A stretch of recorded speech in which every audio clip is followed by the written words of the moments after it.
వాళ్ళకి ఏం చేస్తే బాగుంటుంది, ఏ విధంగా వాళ్ళని ముందుకు తీసుకెళ్ళాలి, ఏ విధంగా, ఎందుకంటే దాంట్లో చాలామంది ఇంజనీరింగ్ చదువుకున్నటువంటి వాళ్ళు కూడా చాలామంది ఉన్నారు, చాలామంది విద్యావంతులు ఉన్నారు. వాళ్ళని ఈ వ్యవస్థకే పరిమితం కాకుండా ఇంకా వాళ్ళకు ఉన్నటువంటి ఎట్లాంటి చదువుకుంటే చదువు కావచ్చు, లేదంటే ఇంకేదైనా వృత్తి నైపుణ్యం పొందితే స్కిల్ డెవలప్మెంట్, ముఖ్యంగా వాటిలో నైపుణ్యం ఇచ్చి వాళ్ళను ఇతర మార్గాల్లో ఇంకా ఎక్కువ డబ్బు సంపాదించే విధంగా వాళ్ళ కాళ్ళపై వాళ్ళు నిలబడే విధంగా చేసే ప్రయత్నం కూడా ఇప్పుడున్న కూటమి ప్రభుత్వం చేస్తున్నట్టుగా ఆలోచన అయితే తెలుస్తా ఉంది. ఏం చెప్తారు సార్ ఓవరాల్గా? అందరికీ నమస్కారం అండి. రఫీ గారికి, మీకు, ఏబిఎన్ వీక్షకులందరికీ నమస్కారం సార్. నమస్తే. ఇక్కడ నిజానికి వాలంటీర్ వ్యవస్థతో వల్ల జగన్మోహన్ రెడ్డి సమాంతరంగా ప్రభుత్వ యంత్రాంగాన్ని సమాంతరంగా ఆయన ఒక వ్యవస్థను ఏర్పాటు చేసి తన ప్రైవేట్ సైన్యం తయారు చేసుకున్నది. ఇది మనం 4 సంవత్సరాల పాటు మీ పత్రికలు మీడియాతో పాటు మాలాంటి వాళ్ళు కూడా మాట్లాడారు. అవును. అయితే అందరూ చెడ్డవాళ్ళు కాదు, కొందరే చెడ్డవాళ్ళు అనేటువంటిది మాట వినిపించింది తర్వాత. అయితే చంద్రబాబు నాయుడు గారు వాళ్ళు ఏం చెప్పారంటే,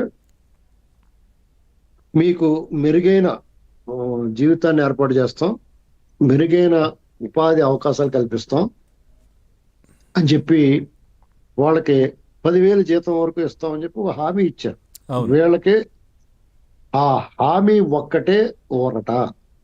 ఎందుకంటే మొత్తం వ్యవస్థ అంతా కూడా జనం, పబ్లిక్ అంతా కూడా వ్యతిరేకంగా ఉన్నారు వాళ్ళకి పూర్తిగా. వాళ్ళ పట్ల సానుకూలంగా లేరు. మీకు కావాలంటే చూసుకోండి. ఎందుకంటే వాళ్ళు ఎవరికి కూడా వాళ్ళు చెప్పిన మాట వినలేదు పబ్లిక్ అనేటువంటి స్పష్టంగా అర్థమవుతుంది.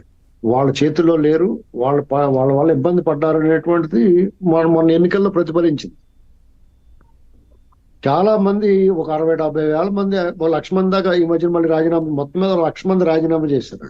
అంటే జగన్మోహన్ రెడ్డి శ్రేయస్సు కొరకు, జగన్మోహన్ రెడ్డిని గెలిపించడం కొరకు, జగన్మోహన్ రెడ్డి సైన్యంగా పనిచేసిన వాళ్ళని డైరెక్ట్ గా జగన్ వైరస్ అంటించుకున్న వాళ్ళకి, స్టాంప్ వేసుకున్న వాళ్ళకి వీళ్ళు ఎలాగా అవకాశం కల్పిస్తారు? దానివల్ల ఏంటంటే వీళ్ళ ఉదార వైఖరి, ఒకవేళ వీళ్ళ పెద్ద మనసు బయటపడినా మరి వీళ్ళ కోసం పనిచేసి తనులు తిని అవమానాలు పాలైన వాళ్ళ పరిస్థితి ఏంటి అనేటువంటి సమస్య, ధర్మ సంకటం అవుతుందండి.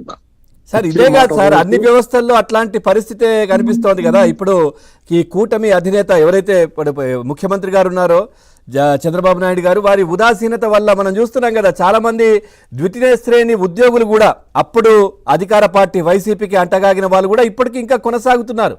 ఆయన పోనీలే అన్నట్టుగా చూసి చూడనట్టుంటున్నారు. మరి దానివల్ల ఇబ్బందా, నష్టమా, లాభమా ఏంటో తెలియదు.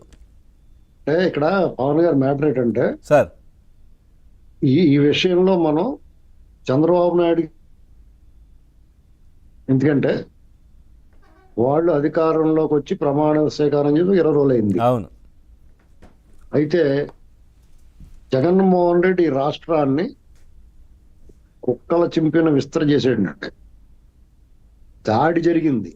ఒక రకంగా చెప్పాలంటే ఒక యుద్ధం తర్వాత, లేకపోతే పెను ముప్పు, పెను విపత్తు, పెను భూకంపం తర్వాత శకలాలు, శిథిలాలు ఎలా మిగులుతాయో అలా చేసిపోయాడు. అంటే హుదూద్ తుఫాన్ తర్వాత వైజాగ్ ఉన్నట్టుగా. వైజాగ్ లో హుదూద్ తుఫాన్ చేసిన దానికంటే 100 రెట్లు ఇది. అది ప్రత్యక్షంగా కళ్ళకు కనపడింది. ఈయన చేసిన విధ్వంసం మానసికంగా, ఆర్థికంగా, సామాజికంగా, రాజకీయంగా, భౌగోళికంగా మొత్తం విధ్వంసం చేసేటప్పుడు కనపడని విపత్తు ఇది. ఇది కంటికి కనిపించదు, కనపడని విపత్తు, కనపడని వైరస్ ఇది.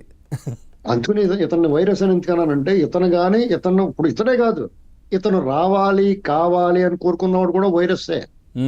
ఎందుకంటే ఇది ఒక రోగం అండి. అప్పుడు మనుషుల మస్తిష్కాలని విషపూరితం చేసే విషక్రిములు కొన్ని హైదరాబాద్ లో ఉన్నాయి, ఇంకో చోట విదేశాల్లో ఉంటాయి, లేకపోతే ఇంకో చోట ఇంకో స్టేట్ లో ఉంటాయి, లేదా